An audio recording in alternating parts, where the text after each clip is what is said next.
you're blown away by like the technical skills of these people and like how much they put into the craft. And you're like, man, I can never, how is this person human? Like, animation is also the same sense. Some people always look at it as a pure creative thing, and some people look at it as a pure technical thing. That will make your life easier, and it's not going to replace your job or your position. This thing is just impacting those first, and I'm completely agree with you in the sense, like, I think the next 4 or 5 years is especially crucial because the industry itself will try to figure out where its place is, where AI fits in.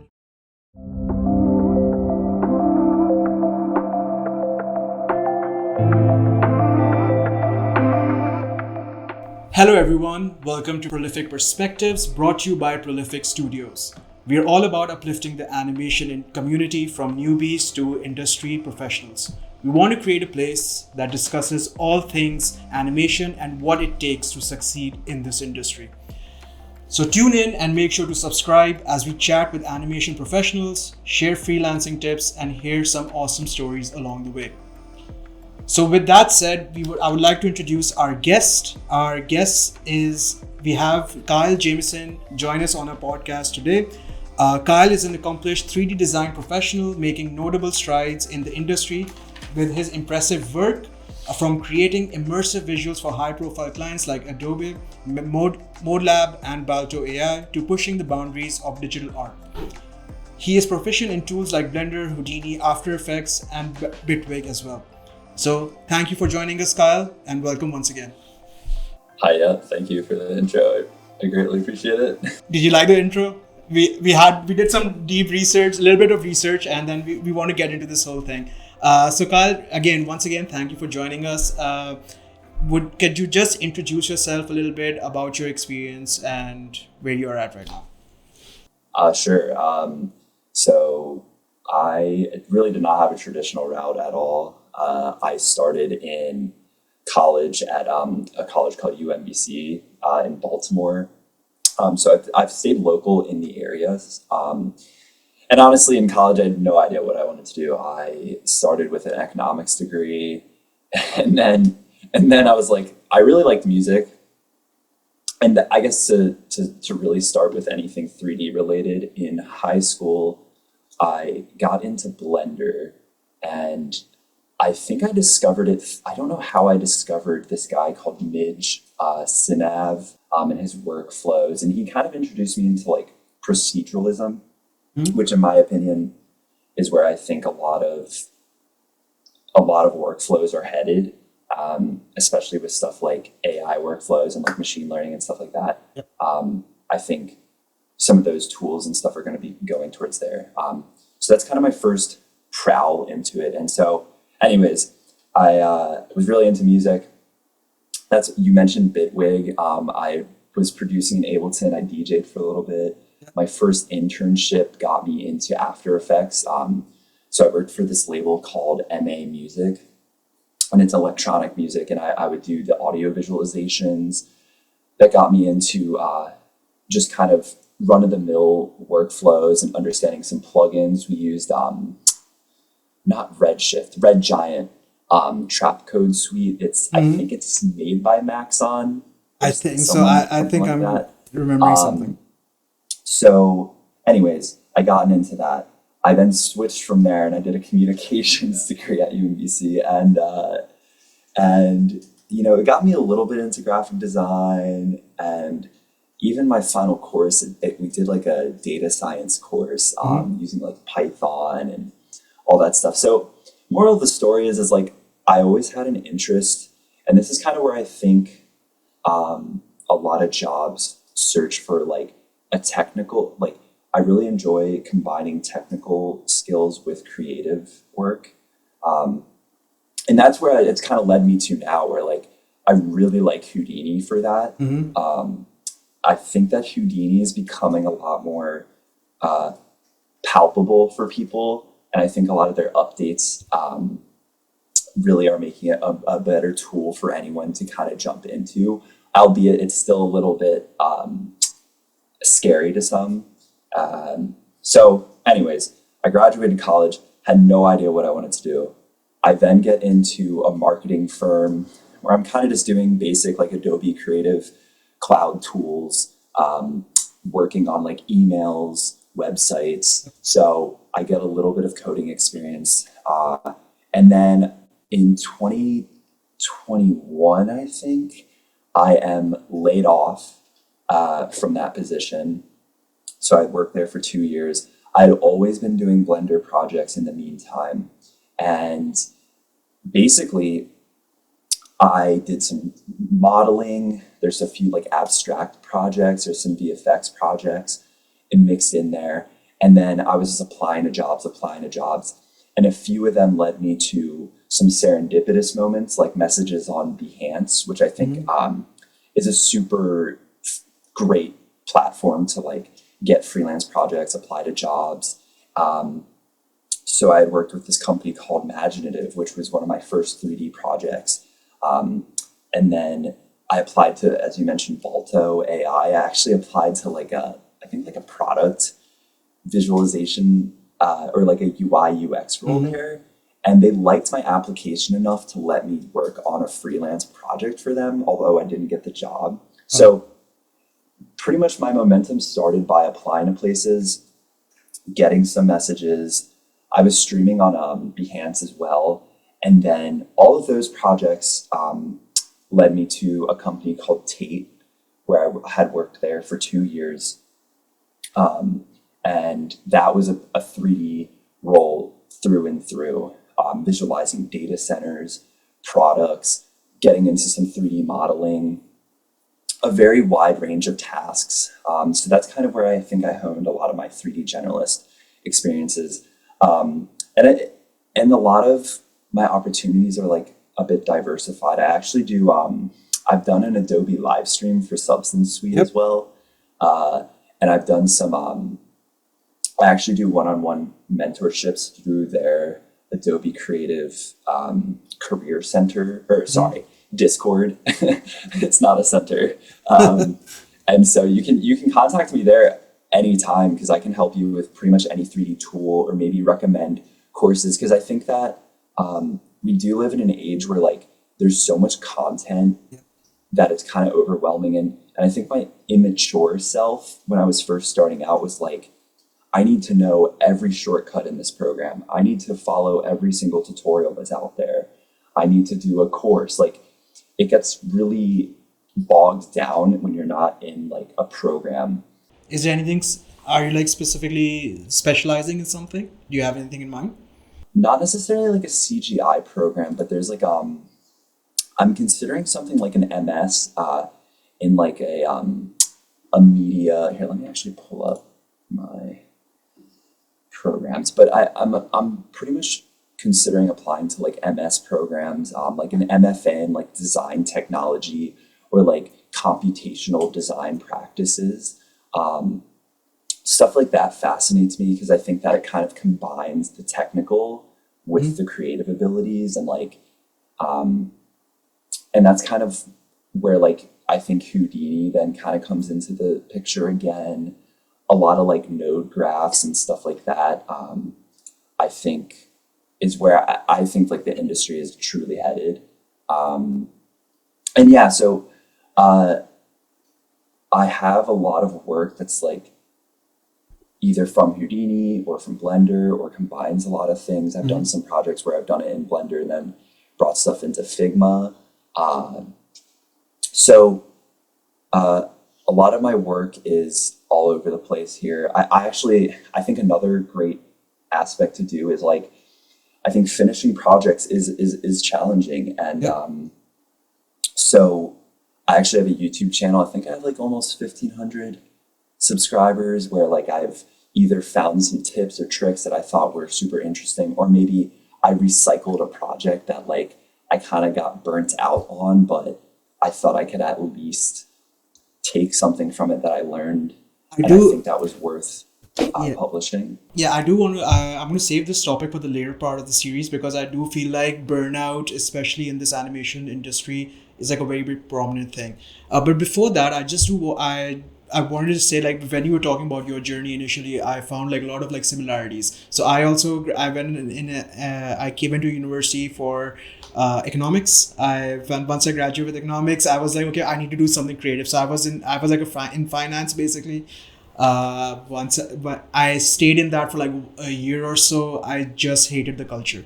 I hated the finance culture, even though it's like really rewarding in the sense monetary wise. It's just the culture was just like zapping me up, zapping all the energy out of me. So I decided to go the marketing route. I did my master's in marketing and basically did that again, blended the creative elements, the technical stuff perfectly for me. So like I was able to find my niche in this thing. So I have like a very few. It's funny that we have like a lot of similarities in that sense.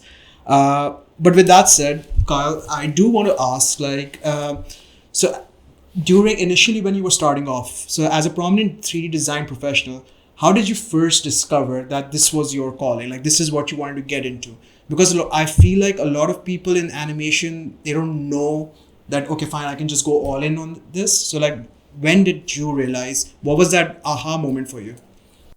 Um, well, I think a lot of my creative capabilities, like I had mentioned, I was pretty into music and I was into like Hmm. music producing. I think a lot of that actually really translates well, especially like electronic music. You Yep. do need to kind of understand some technical like components to building like a good sounding sound or like mixing and mastering, or something like that, or even like music theory. Now, I think that that is like a thing that I still struggle with at this moment, where it's like that, like you don't want to listen to music that's just music theory Hmm. because then it's kind of boring. Yep.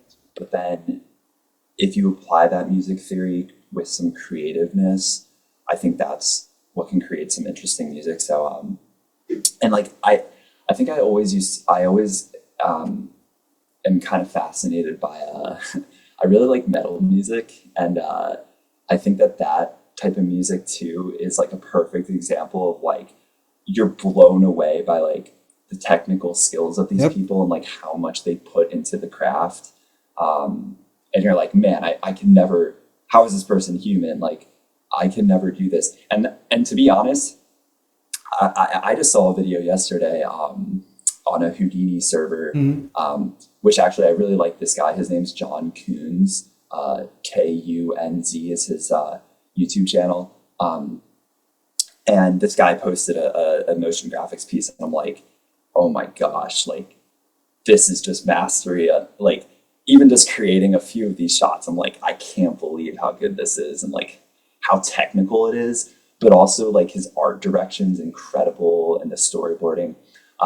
So the point is like I think I always had that interest from like this area, Hmm. and then brought it into somewhere else. I think another area that I really like, that I think somewhat intersects too, is cooking. Because I think once you actually get good enough with cooking, where you've maybe followed a few recipes, or you're comfortable with like adding a few things into a dish, Yep. or maybe trying a different thing with it, can set sail on your own. Like you know how to like prepare the dish, but you can start adding different things into it. That's where I'm pretty fascinated by. There's this restaurant in Baltimore. It was called Cuisine, and Hmm. basically it was saying like fusion of different cultures on food, and bring that in together. So I think those two intersections of like cooking, well, rather food as well as music, I think those two areas of my life propelled me more into things. And I see your pattern, and please correct me if I'm wrong, but like these are all elements that you would say they're creative, but they're all like technical based, right? They're all technical in the sense cooking as well, making sure ingredients are certain levels, right? Like in baking, for example, that's what I'm interested in personally. So like baking is like a science at one point. Like you have to make sure the measurements are exact. So like I think animation is also in the same sense. Some people always look at it as a pure creative thing, and some people look at it a pure technical thing. But it's, I think when you blend both of those aspects together, that's where like the magic starts. So I do, this brings me to my next question, and I think I know the answer to this, but I'm just going to let you say it. So when you start a new project, what gets you in the zone? Like, what's that first thing you do when you get that project brief? You're like, okay, fine, this is what I need to get into. What's that thing that gets helps you get into that zone? Um, I think I think a very typical answer would be having a few good references. I actually have a note right here. Says design is about, or I think this was a talk from a guy that works at Future Deluxe. Huh? Maybe I'll send it to you. You can like put it in Please. the description. But he says design is about diversity. So I think if you do have references, it's nice to have things that might be a little outside of the brief, or like maybe something that you think wouldn't really be related to design um, is like whittled in there a bit. Mm-hmm. I also think like maybe being inspired by something that is not design related, like maybe a good book or a good article you had read, maybe a good album that you had listened to recently. Um, I think uh, I think another thing too is knowing that the project that I'm facing, it's like uh, I think another thing that I find value in is like knowing that there will be a huge challenge in the project, Yep. and that like I think another thing, as I mentioned before, that I think it's hard to finish projects. I usually like to have a project, or at least a personal project, to be um, you know, there's always that thing of like perfectionism. Absolutely. For me, I do think that it does take a good amount of work and effort, regardless. But if I can learn about three things from that project that I'm like, okay, I can look at this project and be like, these are three things that I had gotten better at, whether that's texturing or shading or modeling Mm-hmm. or animating, like a new technique. That is something that like uh, when I'm starting a project, it's like that's kind of what helps put the fire under me. Sometimes the projects too, they might not be completely from scratch. Like they might have spawned from a course that I had been doing or a tutorial that I had been working on. Um, so that's I actually when I do those mentorships, I generally tell people that if you're not in school, I think you should be working on a course, a tutorial, and a personal project. Now, I think the balance of all three of those is always a challenge, Yep. because I do think that maybe some of them are maybe more important than one another or such. But when you have like an ecosystem like that going on, Mm-hmm. I think a lot of those things that you may learn from the tutorial might come into the course, or the things that you would learn from the course comes into your personal project. Um, so Yeah, I personally believe like it's, yeah, you have to balance all of those things, and I think the idea of jumping into like multiple things at once, that's scarier than the actual execution of it. So like I think a lot of people get scared like, oh, how will I balance a course and this as this, and as you mentioned, that basically all of these like interconnect. One thing will help you with the other thing, and it just becomes an ecosystem. So I think the main thing people should take out of it is to just jump right into it rather than just think about it.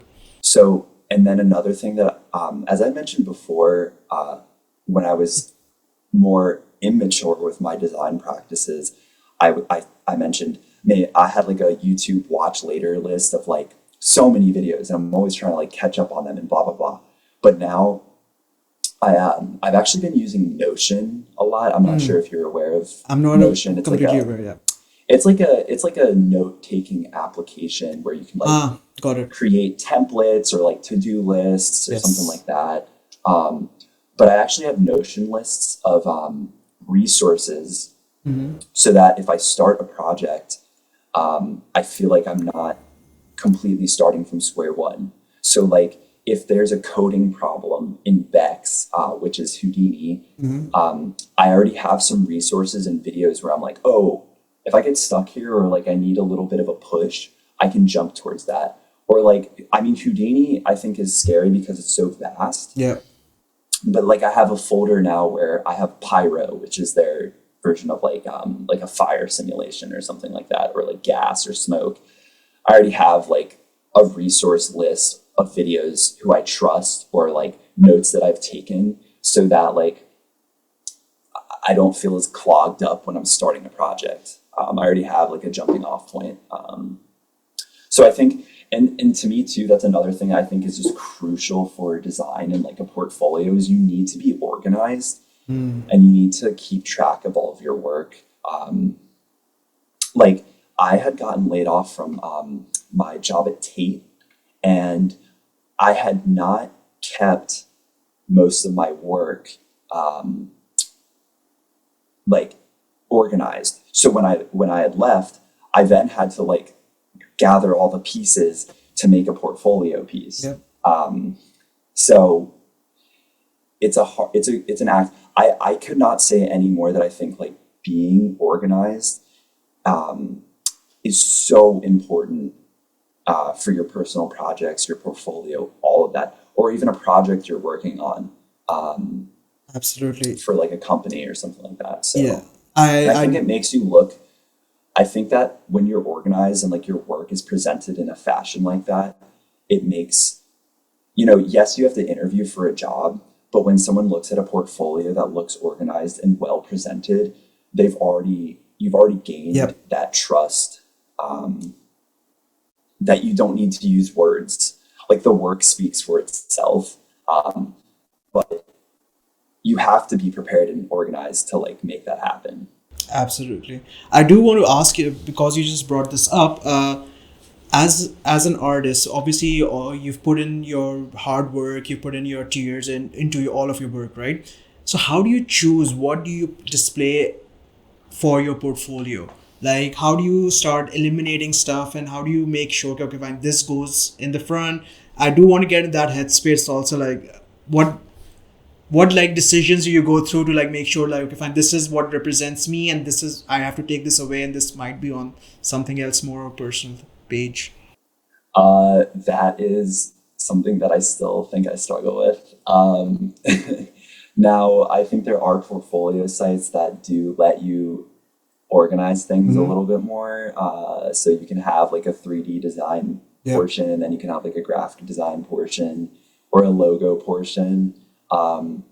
So I think you need to be conscious of that when you're sending your work to whomever you're Yep. applying to or who you're trying to get work from. For me, I think my issue at the beginning was that I was really into that guy that I mentioned in high school called the Mantisa. And Mm. a lot of his work is really cool, but it's very abstract and like eye candy. Yeah. So yes, I do think that we're in an age right now, especially with like AI, where I think abstract motion graphics to be applied to like a product, I think is becoming more trendy. There's a studio called XK Studio, which in my opinion, I think they're like at the top of the game. Same with someone like they're called Panoply. They're in the UK. Mm-hmm. I think they're another great example of like they have big named clients and they do have abstract work, Yeah. but they bring it to a product. So what I would a quick answer to that is I generally like to show off my professional work or products because I think product work, like 3D products, are where your clients can like come to Absolutely. you and be like, okay, this makes sense because this is like a real world application. Yeah. It's not just like a really cool particle simulation, which yes, looks pretty. Rafiq Anandal, or he's so big right now. I Mm. mean, he's like probably the biggest like particle simulation Yeah. person in the world. And it's really beautiful work. But I think that if you're trying to get your foot into the door of like any position, I think you got to ask yourself like, oh, I'm applying to Black and Decker, which makes like screwdrivers and like industrial manufacturing products. Well, yeah, they're not as interested in like a really cool particle simulation, more so maybe wanting to understand your texturing skills or your modeling skills, or can you do an exploded view of a product? So if I were to go back in time, I would say focusing on products and showing off that work, I think is a smarter way to get your foot in the door. That's not to say to not focus on the eye candy simulations and like all the sexy blender things you see Yeah. on YouTube.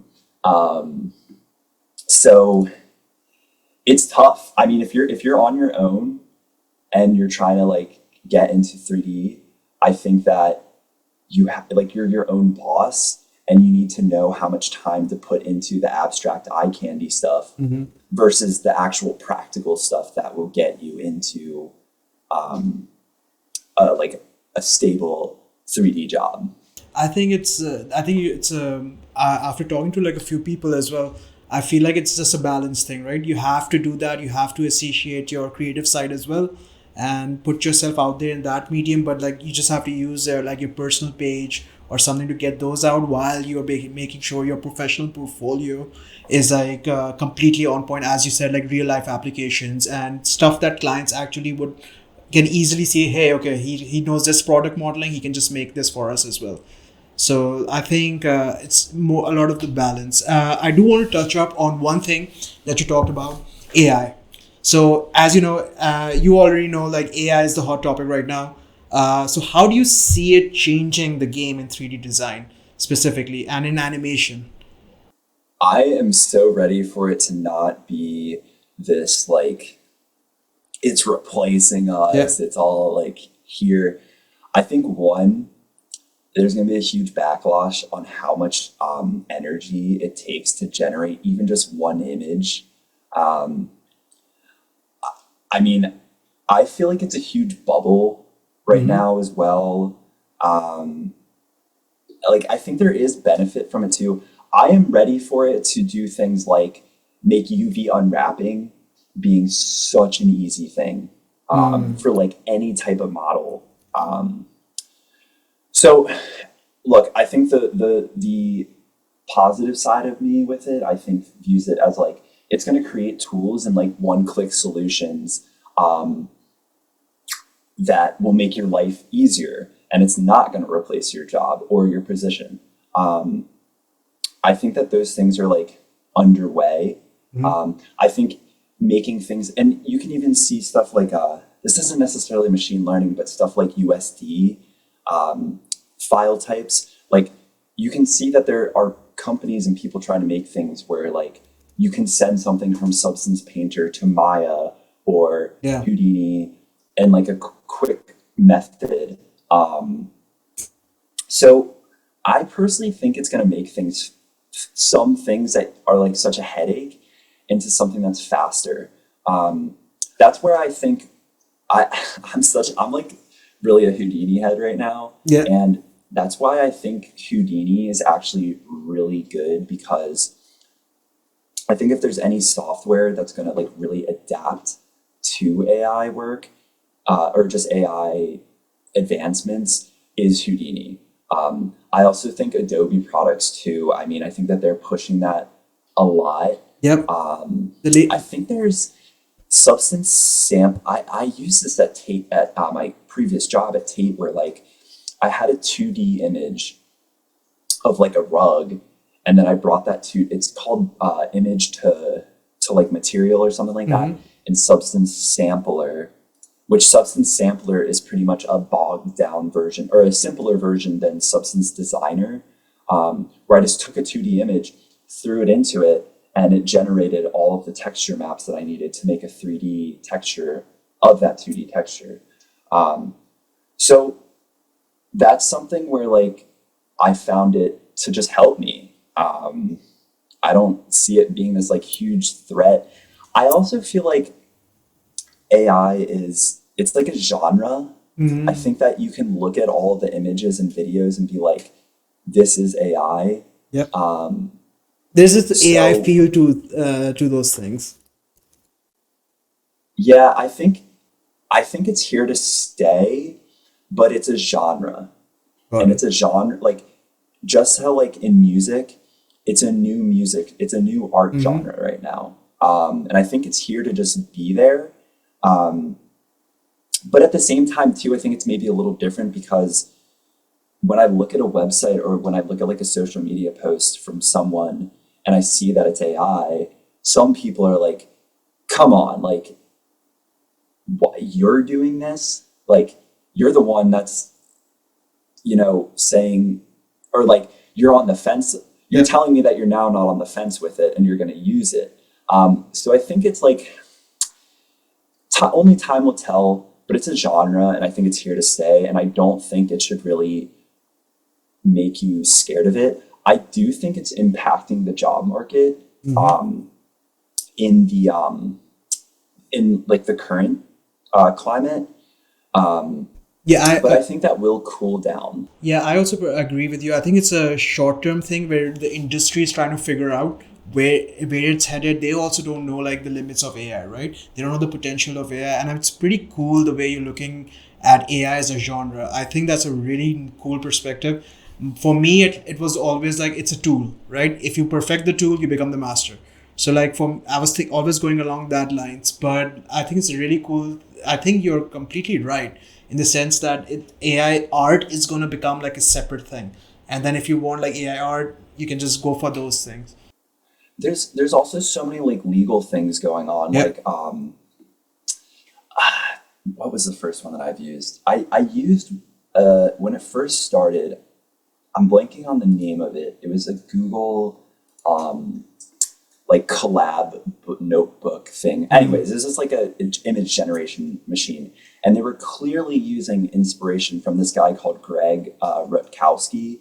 He's like a digital painter, Mm-hmm. and he's probably the biggest digital painter in the world, and he's actually filing lawsuits against those companies right now because yes, all of these AIs like they're not these like sentient Yep. like beings It's just yet. adapting used work basically, and Like they all are using data sets, so yes. they are like taking from another source. Mm-hmm. So I think that's another thing to chew on. Like so I think there needs to be time and you need to like just keep your head focused Yep. on like learning and like problem solving and like humans still matter. And actually I feel like AI stuff is going to actually threaten different jobs. I find it ironic that AI is kind of like attacking creative industry first versus like getting rid of something like just like a data entry job Yep. or like a call center thing. Like it's it's interesting to me how like that's the first big battle.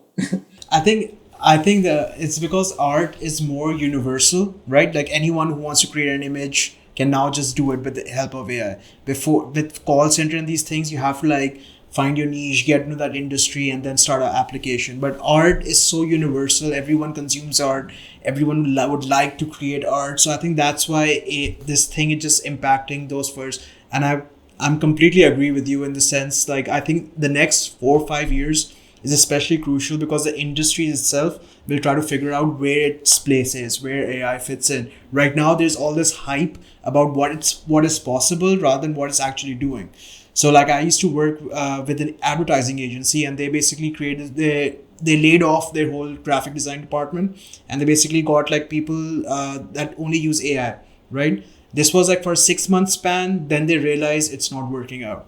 So it was that initial thing. They went for it. They went the whole, it was a big, very big marketing agency, advertising agency, and they completely scrapped it up. Then they brought in the human elements. Now they'll make like a balance of things, which I believe is going to be the future of the industry. And I think like so I was doing this thing last year called Vex. Like it was like a December month of Vex. Did you guys say Wednesday? And so like I used ChatGPT to like generate some Vex code. And that's not telling me that like I shouldn't learn Vex still, but it jumped me a little forward or like it generated some code for me to like play with. Mhm. Touching on this point that you just mentioned, how important is it to like experiment with new software? Like a lot of people start like specializing on one thing and they're like, okay, fine, I'm just going to become a master at that. Do you think it's in this specifically to the animation field? Is it important to like use experiment with different tools? If a new tool comes out, should you just try jumping into it, or do you think, especially someone who's just starting off, should they just like get their full on expertise in one software? Yeah, I think that landscape is changing like right in front of our eyes. I mean, I think, I would say, I think anyone starting right now would be looking at something like Blender. Yeah. I mean, and I think that there's a lot more job postings with stuff like Blender. There used to not be. So I think I think that it's good to have like a foundation in one of the tools, and have some work there that like you're proud of and can be presentable, and then you can kind of branch out. I think that's also where I think my maturity I think has expanded. Where something like right now I'm trying to learn more of a Substance Painter, but I know I don't have all the time in the world to learn it. So I have resources where like I can jump to in this circumstance that I do need to use it. Or I used a little bit in a project so that when I apply to this job that asks for Maya and Substance Painter experience, I actually do have some. Now, am I an expert in Substance Painter? No, but I have enough experience to really at least get my foot in the door and at least have an interview with someone to like get there. So I think it's a bit of a fallacy to just look at a new tool and be like, man, I got to learn this, I got to learn that. Like, I think staying focused and like having projects being completed is more valuable. And as I mentioned before, that I like to learn a few things in a project. I think that's more valuable to be like, in this software, I am now more experienced and comfortable after finishing this project with some of these tools in this software that I've been investing a good amount of time in. So yes, I think getting a solid foundation in something like a Maya, Houdini, Blender, I think is crucial.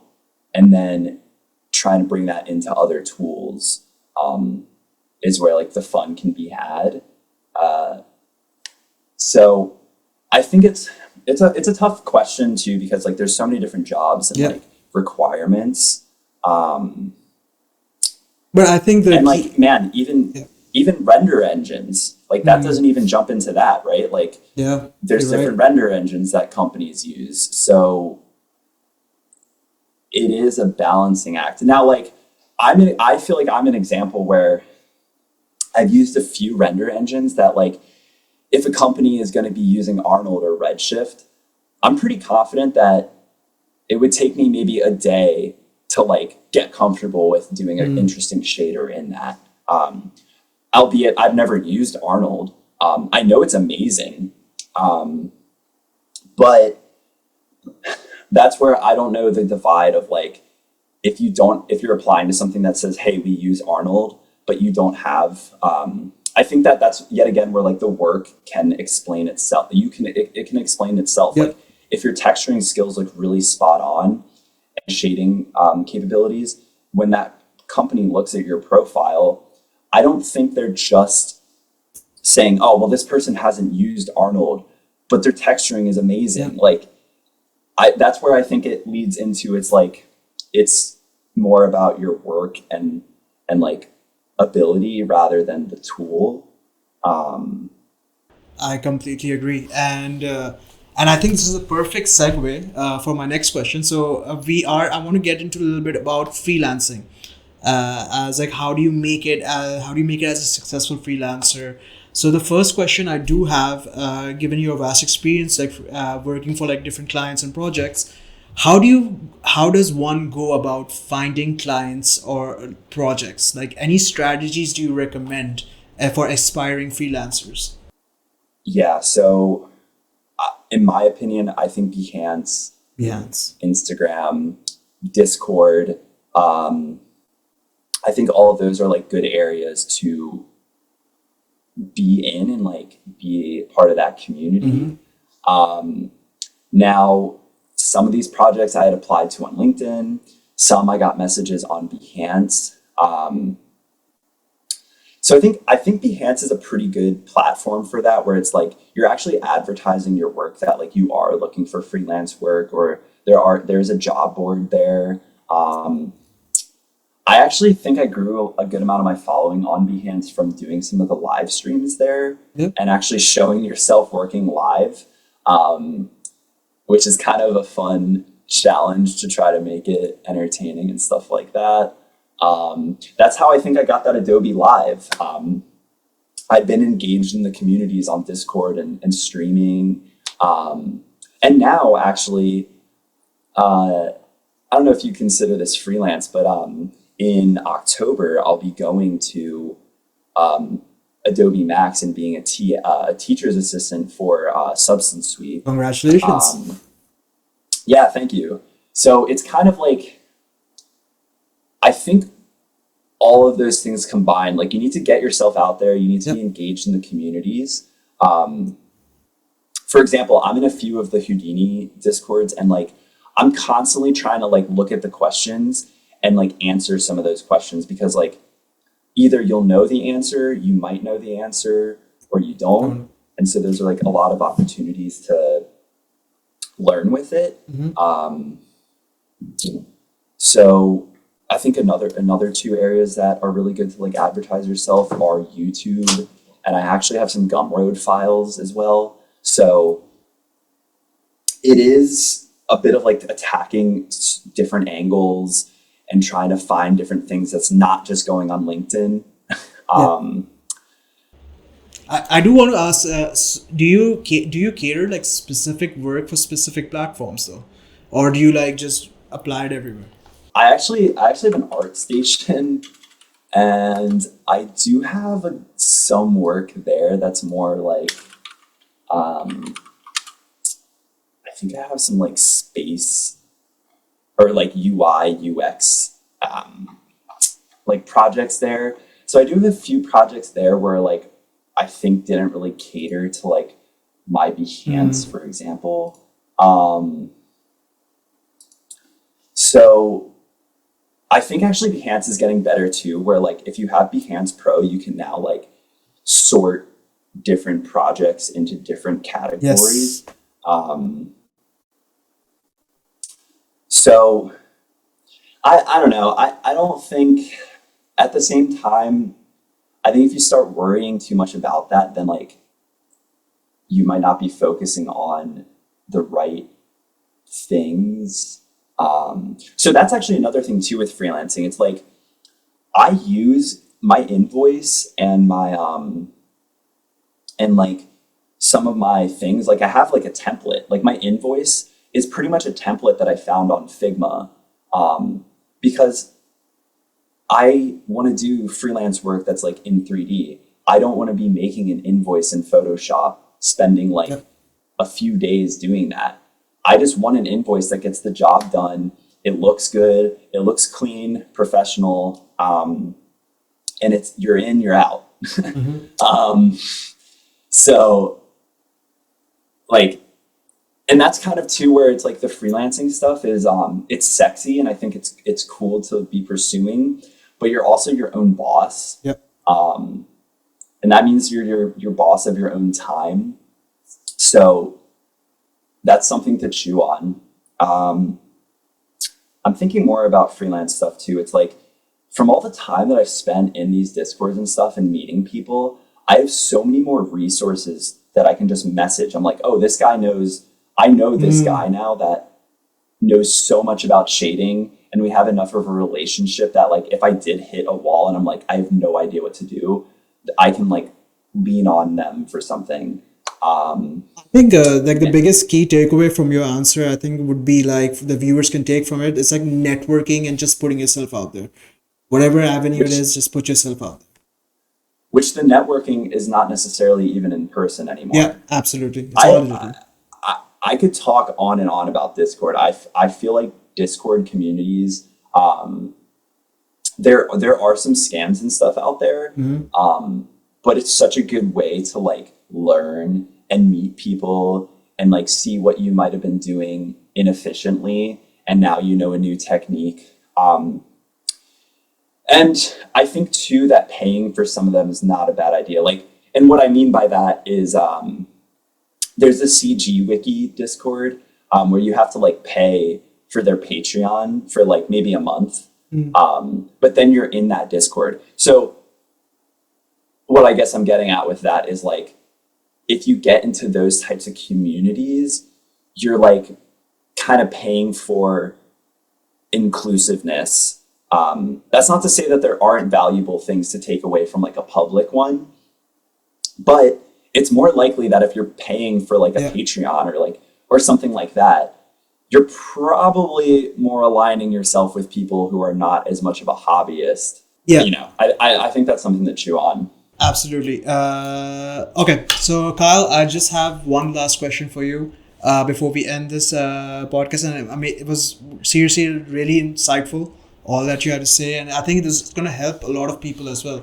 I do want to ask one thing. So like, if you could talk to yourself 10 years ago, just starting your freelancing journey, if someone's starting a freelancing journey in this current climate where jobs, there's economic downturn, especially in the animation industry also, like it is, people don't know where it's going, what's one small piece of advice you would give to freelancers? It could be technical, it could be personal, anything. What's that advice? Yeah, I think it's to learn a skill that is tangential to this industry, whether that is CAD modeling and something like Fusion 360, or man, there's plasticity now, there's SolidWorks, or maybe learn some like UI UX work, because I think that the horizon, I think, of a lot of jobs right now is going to be something in like augmented reality, or like your skills can translate to a different industry. I think is not a bad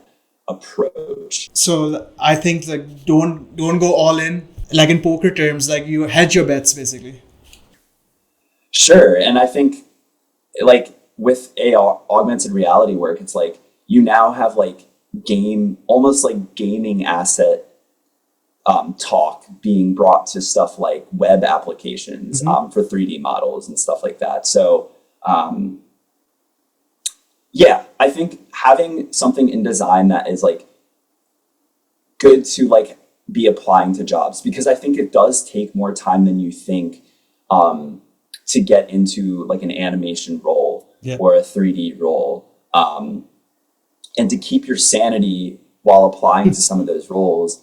I think to have some like CAD modeling or something like that in your tool belt really helps you keep your engine running. It's like it's a how do I say this? I think it's like a safety net, right? It's like a safety net. It's always there. It's gonna protect you no matter what, wherever things are going. It provides a little bit of ounce of stability in this such a crazy world that we're living in, especially the last few years. Absolutely. All right, Kyle, thank you so much. I will just do the outro right now. We'll obviously edit this part a little bit, snip it up. But Kyle, thank you so much for joining us on Prolific Perspectives. Hearing about your journey from high school to like CGI enthusiast to like working your way with brands like Adobe has really been inspiring. We've thoroughly enjoyed diving into your project experiences and vision for the future of 3D design. So thank you for sharing your journey with us, and thank you once again for joining us on this episode. The floor is yours. If you would like to talk about anything, you would like to put your pages up, please feel free to do it right now. Yeah, sure. I'm Wallaby8 pretty much on everything. That used to be my TJ name, so it's WALABE number 8 on Instagram, Behance, and then on Discord too.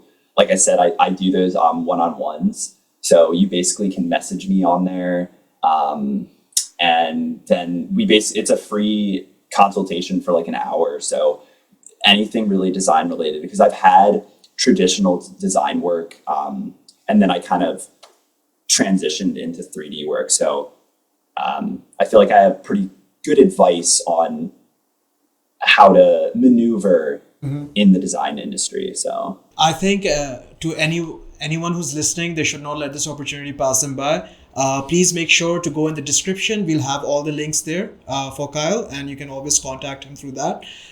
So thank you once again, Kyle. It was really awesome having you on board, and that's it. That's the end of our podcast. Kyle, it's really awesome. Can you do me a favor? Can you share the socials that you would like us to put in the YouTube description? Yes, on the email, you can just email us all the links that you would like to us to promote, and then we'll do that. We'll also make sure to incorporate into the shorts as well. What we have realized, shorts are like engagement, like steroids. So like that's what we're going to be pushing. Right now, our main podcast, we just trying to get our distribution strategy correct right now, and then hopefully we'll be doing like more things as well. So Kyle, thank you for joining us once again. David, I believe David is in touch with you, and he should be like he'll coordinate with you. Please do share all your socials with him, and if possible, if you could share if you have this recorded on your end, if you could share this with us, just so that we can get like the best video quality for the podcast, that would be great as well. If we have everything recorded on our end, we just wanted to make sure. Oh, David Lucas. It makes me think of like like I think it's almost like George Lucas. All right, yeah. And yeah. I'm like, is this like a real person or not, right? Yeah, like a little bit. I mean, Absolutely. If you have a name that's so close to someone like that, you're like, what is going on? Yeah, I will 100% let him know to make sure like as someone who's like so just a little extra about that. I don't know. No, I totally understand your perspective. You never know who's messaging you or like who's trying to like get you into something. But I will forward that feedback. So Kyle, thank you very much, and yeah, it was really nice meeting you as well. And we have a few things coming up as well. What we want to do is we want to also have like a round table of animators. So we have like a few episodes that we are planning in the next 2 to 3 months or so. We want to have like a roundtable conversation. So again, we'll reach out to you if you're interested during that time. Please do let us know. And I hope you had yeah. One other thought too is there's this one place that I follow called Houdini School, and they have this thing called Houdini Battle, and it's basically like 3 or 4 people, and they have this like random prompt. I'll send it in the email, but basically it's like 3 or 4 people. And then it's about like 30 minutes where like they just start from scratch and and then there's like a voting system on like what whomever is watching it votes on like what they think is the best one. That's awesome. You can do like Animators Got Talent or something like that on that. Yeah, it is like a game show. Yeah, that's awesome. But yeah, I'd love to be involved in anything else. So yeah, thanks for reaching out. And yeah, I hope I hope it was a decent experience for you. And yeah, absolutely. And we'll be in touch soon. And thank you once again for joining us, Kyle. Yep, nice meeting you. Have a good one. Take care. Bye-bye. Bye.